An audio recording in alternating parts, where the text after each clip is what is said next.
Part 6 chapter 6 है आपका प्रेमचंद के फटे जूते। मुंशी प्रेमचंद को आप एक बार पढ़ चुके हैं। आप ही की बुक का सबसे पहला पार्ट जो है, फर्स्ट चैप्टर जो है दो बैलों की कथा, वो मुंशी प्रेमचंद द्वारा ही लिखा गया है। अच्छे लेखक हैं, उपन्यास, आपके कहानी, नाटक सभी में इन्होंने मोस्टली अपनी लेखनी चलाई है। गद्य खंड से भी कथा है, कहानी है दो बैलों की कथा, जिसे आपने पढ़ा था कि दो बैलों के मन में, एक बैल और एक किसान का क्या संबंध है। आज के समय में बैलों का स्थान किसने ले लिया? राइट, ट्रैक्टर ने। ठीक है, लेकिन अगर हम पिछले समय में जाते हैं, पुरानी घटनाओं को देखते हैं, तो बैल किसान का जीवन थे। खुद से ज्यादा प्रेम वो उनसे करता था, क्योंकि उसके माध्यम से उसकी खेती होती थी, उसके घर में अनाज आता था, वो बेच के अपने परिवार का पालन पोषण करता था। इसी सारी मार्मिकता को कितना बैल अपने किसान को, अपने मालिक को प्रेम करते हैं और कितना मालिक अपने बैलों से प्रेम करता है, वो सारी घटनाएं आपने उसमें देखी थी। तो जो ये मुंशी प्रेमचंद हैं, इनकी आर्थिक स्थिति बहुत खराब थी। उसके बारे में बहुत सारे लेखकों ने लेखनी चलाई है। प्रेमचंद के बाद प्रेमचंद की भी बहुत छोटी आयु में मृत्यु हो गई थी। आई थिंक 34 एज उनकी थी। 34 साल की उम्र में वो मर गए थे। ज्यादा लंबी आयु नहीं थी उनकी, परंतु उनके मरने के बाद उनके ऊपर बहुत सारे लेखकों ने लेखनी चलाई है। उसके जो लेखनी चलाने के जो कारण हैं वो दो हैं। पहला तो उनका साहित्य बहुत उच्च कोटि का है, बहुत अच्छा साहित्य उन्होंने लिखा है। जो अच्छा लिखता है उसके बारे में लोग लिखने की कोशिश करते हैं। दूसरा, इतना उच्च कोटि का लेखक होने के बावजूद उनकी आर्थिक स्थिति इतनी खराब थी कि ढंग से भरपेट भोजन भी उनको नहीं मिलता था। वो अपने परिवार का पालन पोषण बहुत कठिनता से कर पा रहे थे। तो ये जो हरिशंकर परसाई हैं, एक व्यंग्यकार हैं।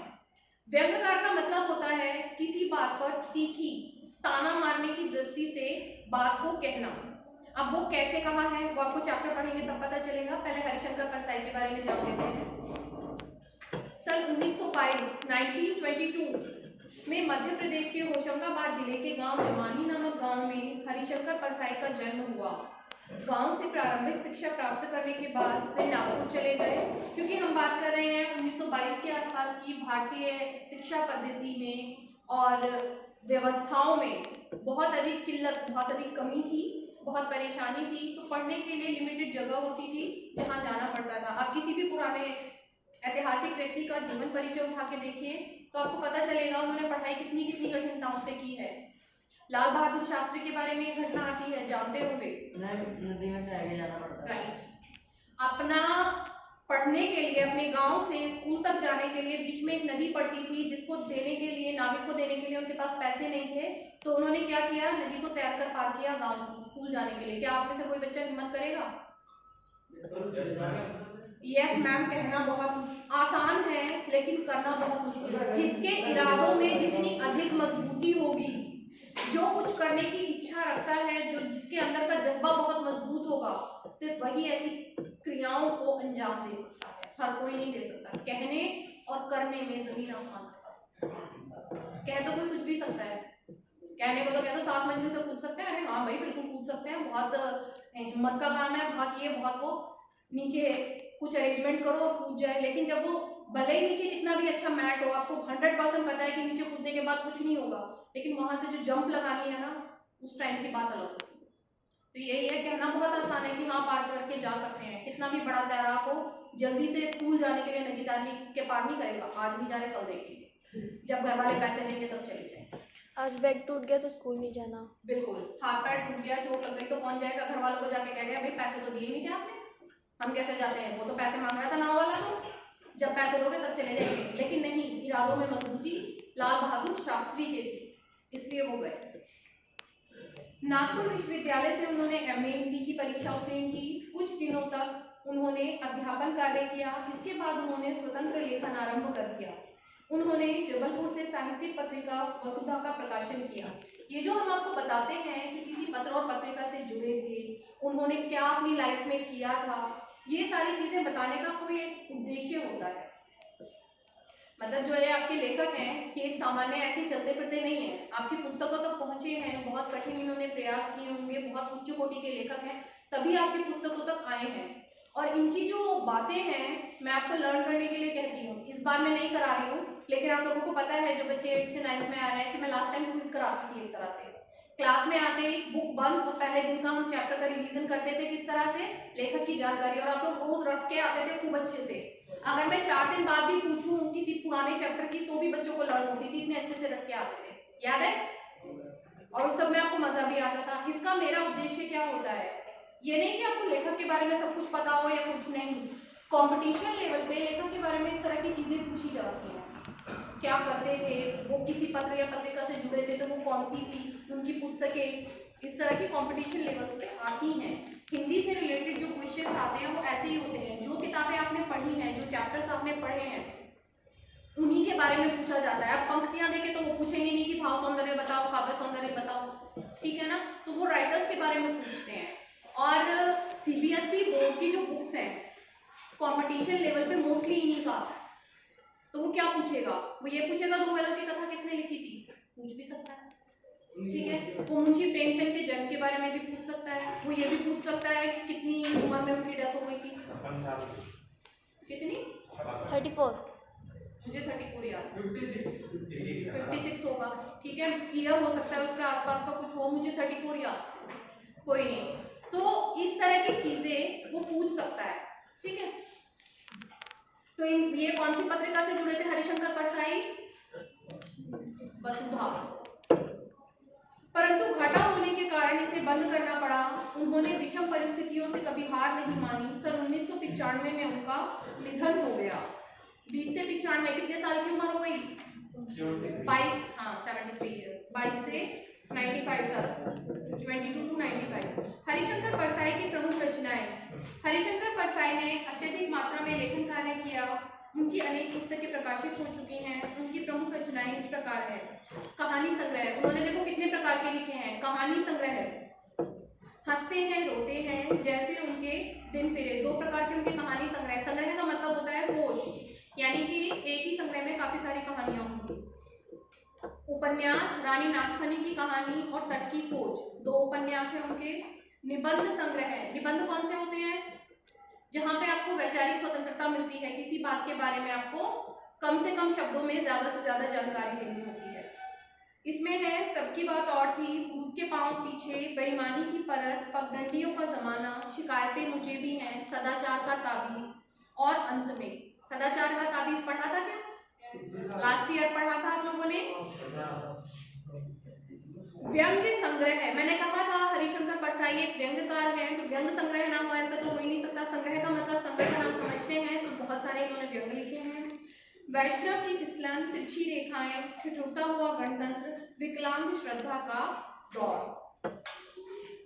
साहित्यिक विशेषताएं देखिए। पाखंड, भ्रष्टाचार, बेईमानी आदि पर परसाई जी ने अपने व्यंगों से गहरी चोट की है। व्यंग का मतलब ताना होता है, मैंने आपको बताया था। किसी भी प्रकार की कोई बात जो कि आपको बुरी लग रही है, उस पर ताने की दृष्टि से किसी को तीखी बात कहना, वो व्यंग होता है। तो लेखक ने किस किस चीजों पर अपनी लेखनी चलाई है? पाखंड पर। पाखंड पर लेखनी किसने चलाई है मूल रूप से? कर्मकांड और पाखंड पर मैंने पढ़ाया था। कबीरदास, काव्यखंड के फर्स्ट चैप्टर से कबीरदास आते हैं। कर्मकांड और पाखंड पर सबसे अच्छी लेखनी उन्होंने चलाई है। तभी तो सन 1913 में पैदा होने वाला लेखक सन 1920 में 2020 की पुस्तकों में भी बैठा है, ठीक है ना? इसके अलावा भ्रष्टाचार और बेईमानी, दोनों पर इन्होंने चोट की है। वे बोलचाल की सामान्य भाषा का प्रयोग करते हैं और प्रवाहपूर्ण और व्यवहारिक है। शैली व्यंग्यात्मक है। चुटीला व्यंग करने में परसाई बेजोड़ है। चुटीला व्यंग क्या होता है आगे हम चैप्टर के बीच में बताऊंगी। उन्होंने समाज में व्याप्त बुराइयों की धज्जियां उड़ाई हैं। भाषा शैली, अगर हम भाषा शैली की बात करें तो सरल और सीधी। सरल सहज हो गई, हिंदी है, तत्सम तद्भव है, उर्दू है और थोड़ा बहुत अंग्रेजी के शब्दों का प्रयोग, यही सब है। भाषा में व्यंग्य की प्रधानता है। उनकी भाषा सामान्य होते हुए भी संरचना के अनूठेपन के कारण विशेष मारक क्षमता रखती है। मारक क्षमता यानी अपनी बात को कहने में वो सिद्धहस्त हैं, जो वो कहना चाहते हैं वो हमारे दिल को छू जाती है। उनके एक एक शब्द में व्यंग के तीखेपन को देखा जा सकता है। लोक प्रचलित हिंदी के साथ साथ उर्दू अंग्रेजी शब्दों का भी उन्होंने खुलकर प्रयोग किया है। लोक प्रचलित हिंदी से मतलब है तत्सम और तद्भव, हिंदी के शब्द भी और संस्कृत के भी, ठीक है। और इसके साथ मैंने आपको कहा था उर्दू और अंग्रेजी दोनों आपके आगे देखिए। चैप्टर स्टार्ट होता है प्रेमचंद के फटे जूते। प्रेमचंद हिंदी के सुप्रसिद्ध लेखक हुए हैं। उनकी कहानियां और उपन्यास विश्व भर में प्रसिद्ध हैं। इतने बड़े लेखक होते हुए भी प्रेमचंद का जीवन अभावों से भरा था। लिखने से इतनी आमदनी नहीं थी कि ढंग से गुजर बसर हो सके। उनका जीवन सादगी का नमूना था। ऐसे प्रेमचंद का कोई एक फोटो चित्र लेखक के व्यंग का विषय है। फोटो चित्र की हम बात कर रहे हैं। लेखक ने एक फोटो देखा है जिसकी स्थिति अभी आपके सामने आने वाली है। उस स्थिति को देखकर लेखक के मन में क्या क्या बातें आती हैं और वो उसके लिए क्या क्या अपने विचार रखते हैं, वो सारे इसमें आपको मिलेंगे। जिसमें प्रेमचंद फटे जूते पहने हुए हैं, इसीलिए चैप्टर का नाम भी प्रेमचंद के फटे जूते है। उनके फटे जूतों के बहाने लेखक ने समाज की अनेक विषमताओं और बुराइयों पर तीखा प्रहार किया है। एक ऐसा व्यक्ति जो समाज को बदलने चला है, जो समाज को बहुत अच्छी सांस्कृतिक धरोहर सौंप रहा है। क्योंकि आप जानते हैं संस्कृति का हस्तांतरण कैसे होता है। हस्तांतरण कहते हैं एक से दूसरे तक जाना, हाथ से हाथ को देना, हस्तांतरण, एक हाथ से दूसरे हाथ में जाना। कैसे होता है संस्कृति का हस्तांतरण? दो तरीके होते हैं। पहला पीढ़ी दर पीढ़ी, हम जो अपने बड़ों से सीखते हैं वो आने वाली पीढ़ी को हम देते हैं। मैंने जो सीखा वो मैं आपको दे रही हूँ, जो आप सीख रहे हैं वो आप आगे आने वाली पीढ़ी को देंगे, या मैंने जिससे सीखा उन्होंने अपने आने वाली पीढ़ी से लिया। लेकिन ये एक तरह से मौखिक होता है, देखकर सीखने वाला। दूसरा होता है साहित्यिक, रिटन में लिखा हुआ। हमारे पास बहुत सारे वेद, उपनिषद और पुराण हैं जो हर एक चीज की हमारी पुरानी जानकारी हमें देते हैं। इतिहास में क्या था वो हमें कैसे पता है? ग्रंथों के माध्यम से, लेखन के माध्यम से। तो पीढ़ी दर पीढ़ी चलने वाला जो ये हस्तांतरण है, जो ये सांस्कृतिक चेंज है, जो हम अपनी संस्कृति से परिचित होते हैं, बदलाव जो है जो हम देख रहे हैं, वो सारा हमें लिखित रूप में मिलता है।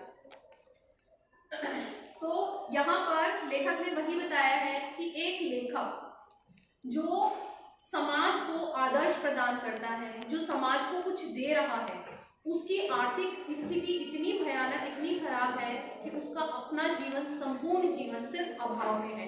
अभी आप जानेंगे कि क्या क्या अभाव है। लेखक सबसे पहले आपसे किसको मिलवा रहा है? देखिए, प्रेमचंद का एक चित्र मेरे सामने है। लेखक चित्र देख रहा है और उसको ये चीज आपके माइंड में क्लियर होती चली जाएगी जो वो आपको बता रहा है। बिंब है, एक तरह से चित्रात्मकता है जो वो आपको दिखा रहा है। पत्नी के साथ फोटो खिंचवा रहे हैं, मतलब जो मेरे पास पिक्चर है उनकी, जो चित्र मैं देख रहा हूँ, वो अपनी पत्नी के साथ एक फोटो खिंचवा रहे हैं। सिर पर किसी मोटे कपड़े की टोपी, कुर्ता और धोती पहने हैं। आप लोग जानते हैं हमारी जो धार्मिक वेशभूषा है सब धर्मों की अलग अलग है। हिंदू धर्म में अगर हम पहले देखें, आज के टाइम पे पाश्चात्य संस्कृति का इतना अधिक प्रभाव है, कौन किस कास्ट का है, कुछ है, ड्रेस डिसाइड नहीं है। पहले समय में होता था, पंजाबी लोगों की दाढ़ी होती थी, वो अपनी जाली वाली से कवर रखते थे, सिर पे पगड़ी होती थी, 5 पैर वो लोग लेते थे, 5 प्रकार के वो क्या होते थे उनके, कंघा, केश और कड़ा, और हाँ एक उनका चाकू होता था, उसे कुछ और कहते हैं, उसका भी नाम कैसे ही होता है, कृपाण चाकू का ही नाम है, तलवार को कृपाण कहते हैं, छोटी सी। इस तरह से वो 5 चीजें रखते थे। ये पंजाबी संप्रदाय की पहचान हो गई। मॉडर्न्स में क्या होता था, ड्रेस जो उनका था, मतलब कुर्ता पजामा जिस तरह का वो अलग टाइप का पहनते थे, उनकी गोल टोपी होती थी जालीदार। हिंदू संप्रदाय में क्या पहचान थी? मुस्लिम संप्रदाय वाले पजामा पहनते थे। हिंदू संप्रदाय में क्या पहचान थी? धोती और कुर्ता, और साथ में एक लंबी सी टोपी होती थी, मोटी, ठीक है, खादी की। हाँ, मैंने भी देखी है अपने घर के बड़ों को पहने हुए, मेरे दादाजी को देखी है मैंने पहने, नाना जी को देखी है, तो मैं जानती हूँ होती थी, ठीक है। तो ये धार्मिक लोगों की एक तरह से अलग ही पहचान हो जाती थी। आज के टाइम पे तो कुछ नहीं है। तो जो ये लेखक है, इन्होंने भी अपनी धर्म और संस्कृति के अनुसार वेशभूषा धारण की है। आशु तो लेखक बता रहा है कि मोटे कपड़े की उन्होंने टोपी धारण की है, धोती और कुर्ता पहना है। अब देखिए, जिस जिस तरह से मैं लेखक की बताई हुई बातें आप लोगों को बताऊंगी, आपके मस्तिष्क में, आपके माइंड में एक पिक्चर सी क्लियर होती चलेगी। कनपटी चिपकी है, गालों पर हड्डियां उभर आई हैं, पर घनी मूंछें चेहरे को भरा भरा बतलाती हैं। मतलब उनका जो फेस स्ट्रक्चर है उसके बारे में बात कर रहे हैं, शक्ल सूरत जो है उनकी उसके बारे में बता रहे हैं कि अच्छा, एक चीज और, गालों की हड्डियां उभर आई हैं, इससे क्या समझ आता है? बुढ़े हो गए। दो स्थिति में व्यक्ति के गालों की हड्डियां दिखाई देती हैं। कमजोर होना है, बूढ़ा होना। उसकी डाइट पूरी नहीं होती मैडम।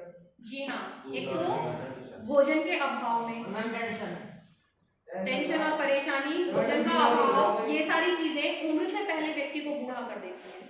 और दूसरा, क्योंकि बूढ़े की हम बात कर रहे हैं, बुढ़ापे में, ठीक है, बुढ़ापे का भी कारण क्या होता है हड्डियां दिखने का? डाइजेशन, जो आपकी पाचन क्रिया है वो कमजोर पड़ जाती है। आप कुछ भी खाते हैं अच्छे से डाइजेस्ट नहीं होता, पचता नहीं है, तो आपकी खाने पीने की जो चीजें होती हैं उनकी लिमिटेशन होने लगती है। तो इस वजह से शारीरिक अक्षमता, शरीर की कमजोरी बढ़ जाती है। मैम स्किन लटक के और फिर हड्डी दिखती है। हाँ जी, स्किन लटकती है, आपको खाने की कमी की वजह से आपकी जो हड्डियां हैं वो दिखने लगती हैं। तो लेखक की हम बात कर रहे हैं, कम उम्र में उनकी मृत्यु हो गई थी, बहुत ज्यादा एज नहीं थी, लेकिन उसके बाद भी जो लेखक हरिशंकर परसाई जो फोटो देख रहे हैं उसमें उनको कैसा चेहरा दिखाई दे रहा है जिसमें गालों पर हड्डियां उभर आई हैं, यानी कि उनके आर्थिक जीवन का अभाव उनके चेहरे पर दिखाई दे रहा है। लेकिन उनकी मूंछें हैं, चेहरा भरा भरा है। ये पीछे जो पिक्चर बनी है इसमें आपको क्लियर नहीं होगा, मुंशी प्रेमचंद का चित्र अगर आप किसी उसमें देखते हैं, नेट पे दिख जाएगा आपको। हाँ राइट, दो बैलों की कथा वाला जो है उसमें लेखक के उसमें है ये रहा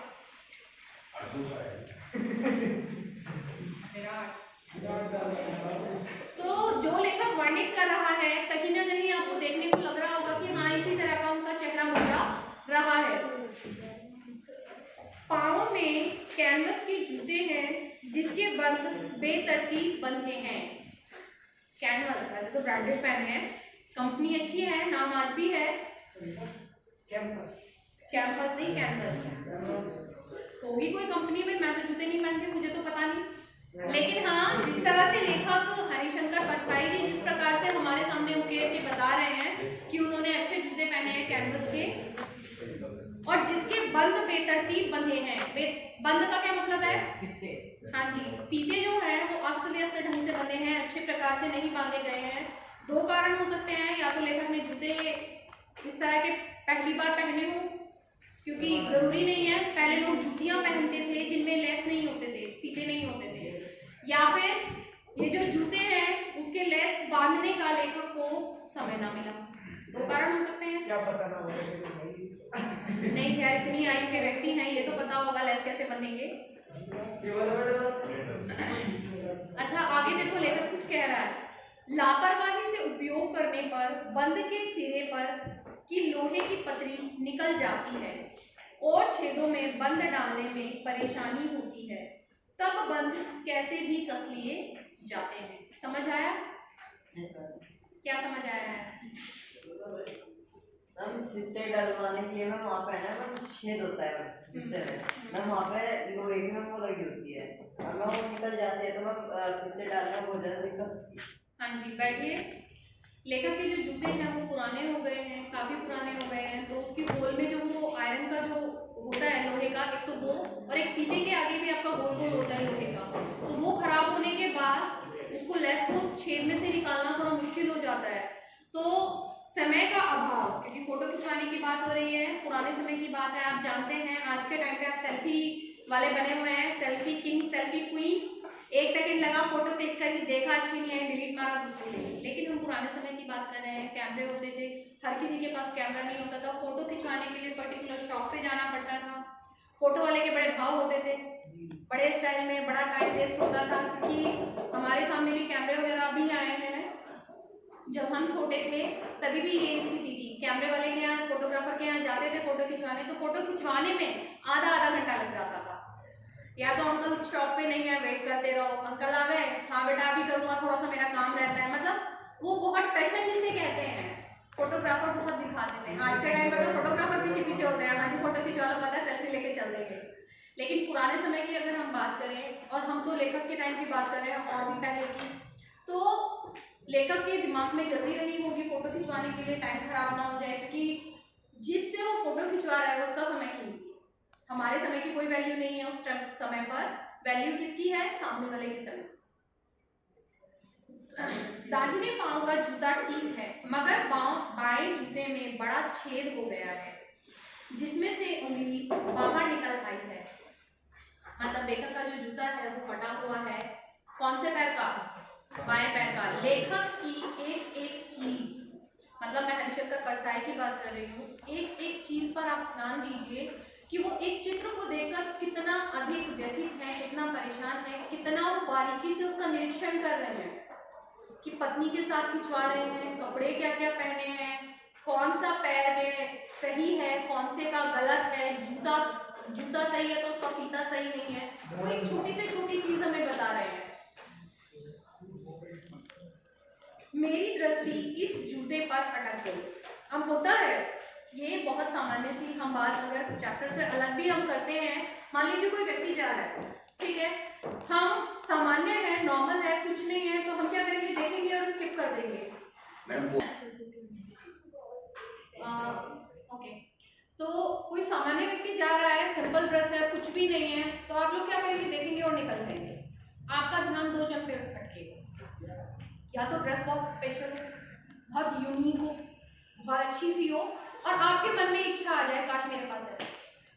ठीक है, नहीं बॉयज की बात नहीं कर रही मैं, गर्ल्स की कर रही हूँ। तुम लोगों की तो कभी अटकने वाली नहीं है, लड़के तो कभी सोचेंगे नहीं, ऐसा नहीं है, खूब सोचते हैं। दूसरे की देख के लालायित होना कोई बड़ी बात नहीं है, सबके मन में आती है। गिने चुने बिरले होते हैं जिनके मन में नहीं आती। क्या? हाँ तो वही तो कह रही हूँ, गिने चुने हैं जिनके मन में नहीं आती।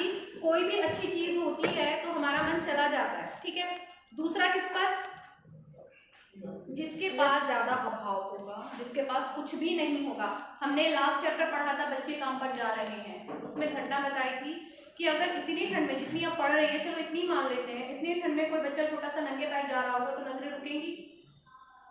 रुकनी चाहिए। सामान्य मानवीय क्रिया है, मानसिक वृत्ति है, दूसरे का कष्ट देखकर या बहुत ज्यादा हाई लेवल देखकर नजरें रुकती है। तो यही लेखक की भी है। लेखक जो हमें बता रहा है कि लेखक की जो दृष्टि है, क्योंकि हरिशंकर परसाई भी लेखक हैं और मुंशी प्रेमचंद जो हैं वो भी एक लेखक हैं। एक लेखक का लेखक के प्रति सम्मान, उसके अभाव को देखकर होने वाला कष्ट, वो सारी चीजें यहाँ पर दृष्टिगत हो रही हैं। उनकी जो दृष्टि है वो अटक गई। मेरी दृष्टि इस जूते पर अटक गई। सोचता हूँ फोटो खिंचवाने की अगर यह पोशाक है, खिंचाने के लिखा है, मैंने खिंचवाना बोला है, तो पहनने की कैसी होगी। अब स्थिति पर विचार कीजिए। मान लो मैं आपसे कहती हूँ आप लोगों को एक फोटो लेकर आना है, तो आप लोग क्या करेंगे? फोटो खिंचवानी पड़ेगी, क्योंकि फोन में से तो मैं मांग नहीं रही, मैं तो नॉर्मल मांग रही हूँ कि मुझे एक फोटो ला के, और आपके पास नहीं है। दोनों स्थिति है कि आपके पास फोटो है भी नहीं, तो आपको खिंचवाने जाना होगा। क्या ऐसे रैंडमली मुंह उठा के चले जाओगे? क्या करोगे? बिल्कुल ठीक बात है। लड़के तो यही तो सोच सकते हैं कि बाल करवा के जाएंगे, सबसे पहले उनके बाल ही आएंगे। गर्ल्स से पूछे तो क्या बताएंगे? ड्रेसअप का ध्यान रखेंगे कि कहीं कपड़े खराब ना हो, कहीं मतलब प्रेस भी खराब ना हो। मैं कपड़ों की ही नहीं, प्रेस की, क्योंकि फटे हुए तो मैं नहीं मानती कि कोई फटे और इस तरह का ध्यान देगा, क्योंकि फटे हुए तो हम लोग पहनते भी नहीं है। लेकिन आप लोग ध्यान देंगे सर की चोटी से एड़ी तक, क्योंकि हमें फोटो खिंचवानी है, कहीं किसी चीज में कोई कमी ना हो, प्रेस खराब ना हो, मैचिंग हो पूरा सर से पैर तक, जो भी हमने पहना हो कुछ भी डिसमैच ना हो। बेटा मजाक की बात नहीं कर रही, अगर मैं कह दूं ना कल से आने के लिए तो तू सबसे पहले देखेगा ये चीज। नहीं अगर है तो बता। लेखक कह रहा है अगर फोटो खिंचवाने की पोशाक यह है तो पहनने की कैसी होगी। मतलब जो हमारे पास बेस्ट होता है, जो अच्छे से अच्छा होता है, फोटो खिंचाने के टाइम पर हम वो पहनने की कोशिश करते हैं। स्पेशली अगर हम हमसे 50 से 70 से 100 साल पुरानी बात करें, जबकि इंसान को पता है कि लाइफ लाइफ में 5 से 7 फोटो खींचने हैं पूरे जीवन काल, नॉट रेगुलर। पुराने समय में जब शादियां होती थी तभी फोटोज खींचते थे। मेरे मम्मी पापा की मैं एल्बम देखूं तो उनके बाद अब तक के, अब रिसेंट के तो फोटोज में कह सकती हूँ है, लेकिन उनकी शादी से और अब तक के, या शादी से पहले अगर मैं देखने लगूँ तो उनका एक भी फोटो अवेलेबल नहीं है। पापा का तो है ही, मम्मी के तो चलो है 2-4, पापा के नहीं है। मैं अपनी मतलब अपने अनुभव को आपके साथ बता रही हूँ इस चीज को। और उसके बाद भी जब तक हमारे अपने घरों में कैमरे नहीं आ गए तब तक के कितने फोटो हैं, 5, 7, 10, एक एल्बम होती छोटी सी, बहुत ज्यादा नहीं है।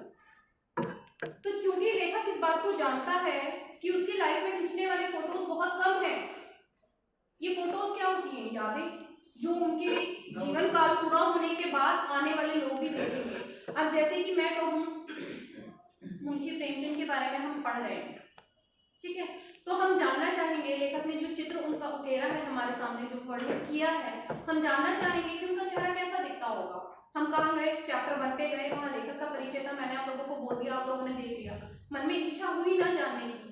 तो लेखक इस बात को अच्छे से जानता है कि उसको जानने वाले, देखने वाले अगर बच्चे भी नहीं है, आप लोग भी नहीं है, तो उनकी आने वाली पीढ़ी हो सकती है। भाई हमारे मन में अगर मैं बात करूँ अपनी, मेरे अपने बच्चों के मन में कई बार ये आता है कि नाना के जो पापा थे वो देखने में कैसे थे, या मेरे जो दादाजी हैं उनके पिताजी यानी मेरे पापा के जो दादाजी थे वो देखने में कैसे थे। और ये कोई बहुत बड़ी बात नहीं है। आप लोगों की लाइफ में ये क्वेश्चन आपके माइंड में कई बार आएगा कि आप अपनी पिछली पीढ़ी में 2 से 3 पुरानी पीढ़ी के लोगों की शक्लें देखना चाहें, कोई बड़ी बात नहीं है। मैं अपनी आपको एक छोटी सी और चीज बताती हूँ, ये तो हुई शक्लों की बात, क्योंकि पुराने टाइम पे फोटोज कम होते थे।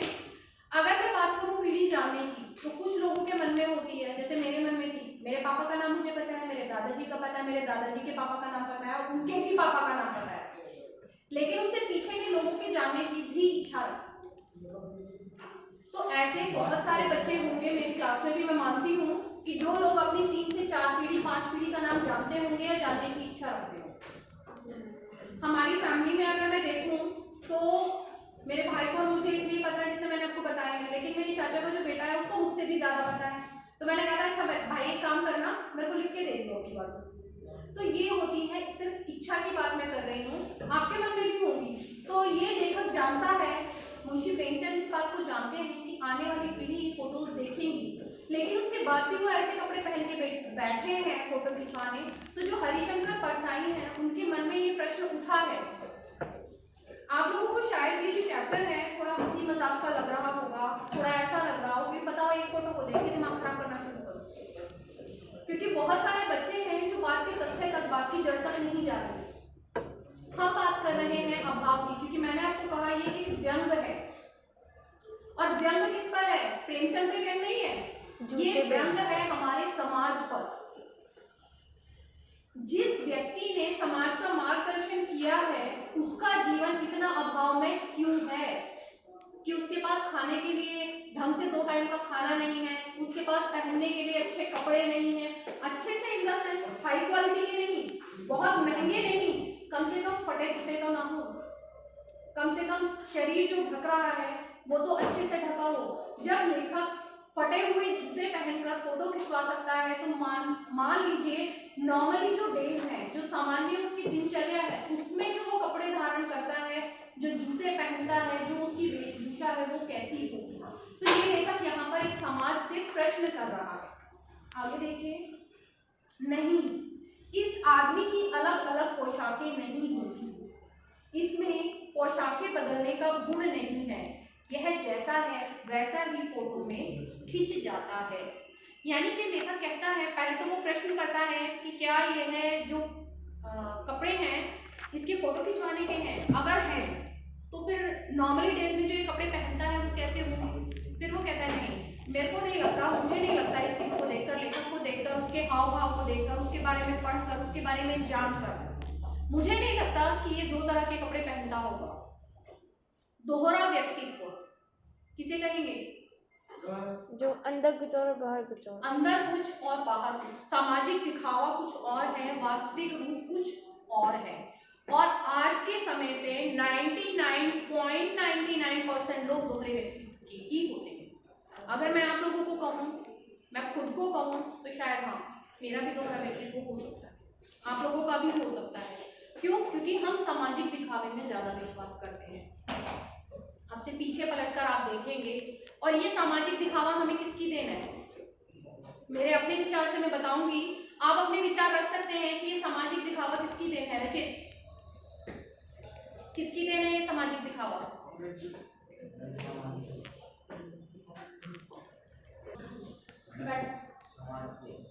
समाज की। ठीक है, सामाजिक दिखावा समाज की ही देन है। बैठो। आज का जो ये सामाजिक दिखावा है, ये वास्तव में पाश्चात्य संस्कृति की देन है, फॉरेन कल्चर। आप अंग्रेजों की कह सकते हो, लेकिन मैं नहीं कहती, क्योंकि अंग्रेजों के समय में, जिस समय हम अंग्रेज यहाँ रहते थे, उनको कॉपी नहीं करते।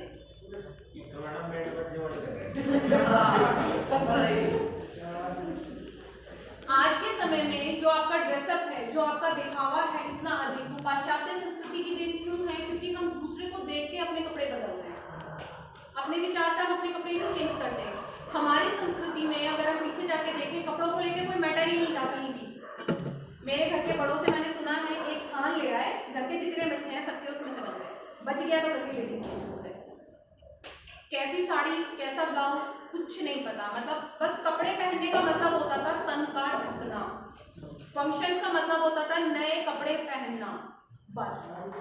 उसमें क्या कंडीशंस है वो सारी अब आ रही हैं। नए होने चाहिए, पहली कंडीशन। टॉप होने चाहिए, ब्रांडेड होने चाहिए, दूसरी कंडीशन। लेटेस्ट फैशन होना चाहिए, तीसरी कंडीशन। हमारी चॉइस के होने चाहिए, चौथी कंडीशन। हमारे साइज की फिटिंग होनी चाहिए, चाहे वो भले 10,000 की ड्रेस आ रही है, एक ही बार पहने, अगले साल छोटी हो जाए, पांचवी कंडीशन। छठी भी है, पॉकेट अलाउ करे या ना करे, लेने वही जो पसंद है। चाहे मम्मी अपने स्किप करे, चाहे पापा स्किप करे, बच्चा वही पहनेगा जो उसने चूज कर लिए।